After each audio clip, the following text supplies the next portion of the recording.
The treacherous conditions of the gig economy have finally made its way to Genshin Impact, which I am now going to be referring to as Genshin Gigpact. The new delivery event is by far the worst event in this game. Yeah, every player I've seen has been struggling to complete it. How it works is each day you have to deliver 3 items of food, and each dish has a special requirement so you don't want to damage it, which could either be no climbing, no sprinting, no taking damage, no getting elements on you. And what this entails is some of the hardest challenges of delivering food in this entire game. For example, I remember recently I was in the Qingyun Peaks, and the quest said that I could not glide, I don't think I could sprint, and I could not get any elemental reactions on myself. But I could take damage, so my solution was to immediately jump off a cliff, kill my characters, because I had 4 of them, and then proceed to walk to the destination.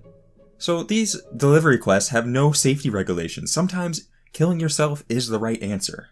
However, every person you deliver to is one of the most ungrateful customers you could ever imagine. I had to deliver to this guy called Short-Tempered Wallet recently, and even though I got there pretty early, I think I had like 60 seconds to spare, he just like ridiculed me for being late and not being quick enough on the delivery. Meanwhile, the cooks who give you your dish to deliver are like, it's no big deal, like if you die or, ruin the food, just come back and then we'll do it all over again, repeat. It is just terrible. You have no protections, you'll get harassed constantly, and the simplest things will ruin your food. When I mean an elemental reaction will ruin your food, I mean stepping in a puddle and getting wet ruins your soup somehow. I don't know what the deal is there, but it is incredibly annoying. I mean, I can't tell you how many times during this event that's been like this entire week, I've stepped in a puddle and had to restart all over again and wasted 10 minutes of my life.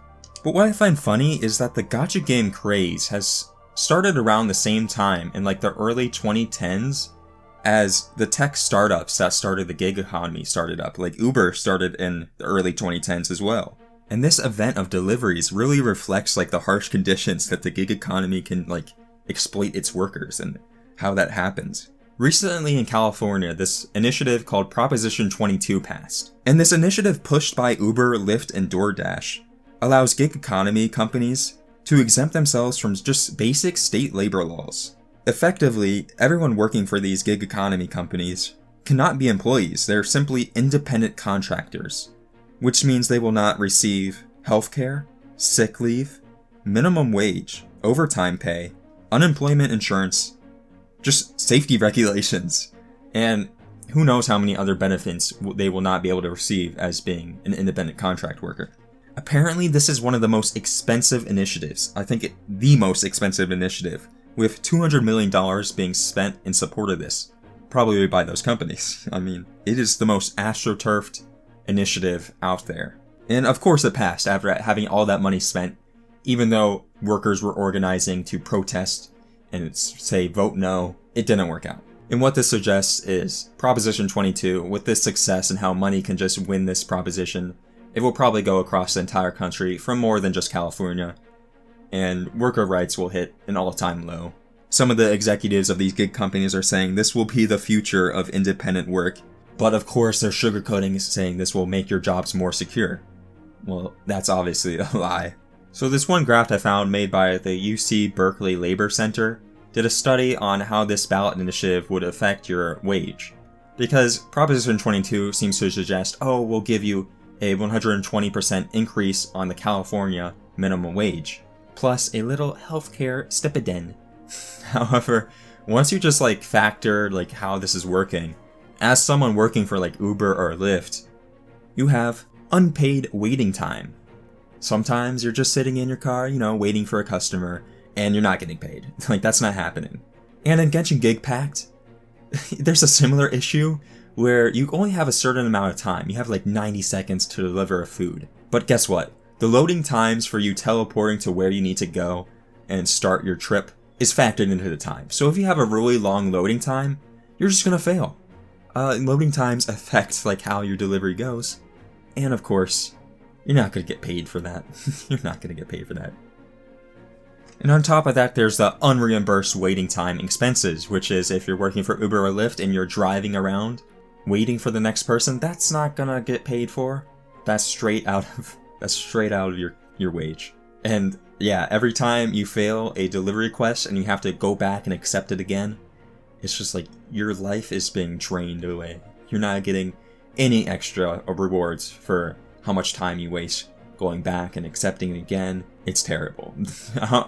How many loading times have I been forced to like sit through in this game, in this delivery event? There's the subtracted cost of underpayment for driving expenses. I've eaten a lot of food trying to like restore health after the characters I've killed need to be revived in this quest. Like, there are definitely things that are expenses doing this event that just aren't paid for. Or if you have the luxury of having a portable waypoint, you know, it does cost resources to make a portable waypoint to make your life easier on these events. So that's an expenditure you're not getting extra rewards for.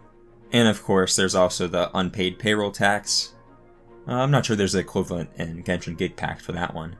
But yeah, the reality is that Uber and Lyft in this Proposition 22 is claiming, oh, we're going to give you a nice above minimum wage of $15.60. But once you do the subtraction of hidden cost, you're getting $5.64. Can we just not? Can we like organize? Thank you. Can we demand worker rights? So yeah, despite how terrible this event has been, the delivery event, I do think it's pretty good. It's maniacal. It's very maniacal, but it does like show you how awful delivery workers can be treated in general. How everyone's very ungrateful, and then this is your wage. Yeah. So hopefully more delivery people. I don't know if delivery people get tipped in China. I don't know if they have a tipping system. In America, you definitely tip people who deliver food. So I think this shows the value of, yeah, you should definitely tip them. They really deserve it.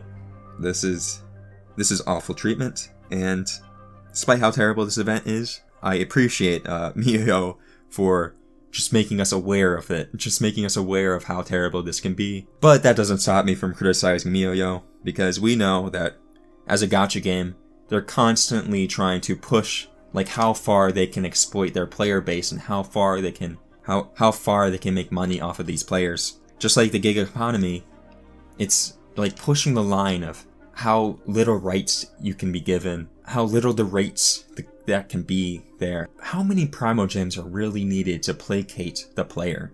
In this case, it seems like the good event that we just had, the gliding event, which was really fun and it had really good rewards. You didn't even have to get like the best medal to get the primogems. You literally had to get the first one. So it was a great event. But the delivery event, yeah, you need to complete 3 separate things. You can't fail any of them. And you get the exact same amount of primogems. Well, anyways, thanks for watching. Hashtag Justice for Zhongli. I'll see you at the next gig. I'd like to give a shout out to Weeb Revolution's Patreon supporters, Dizo, Comrade Eins, and Airwav. Thank you very much for your generous support.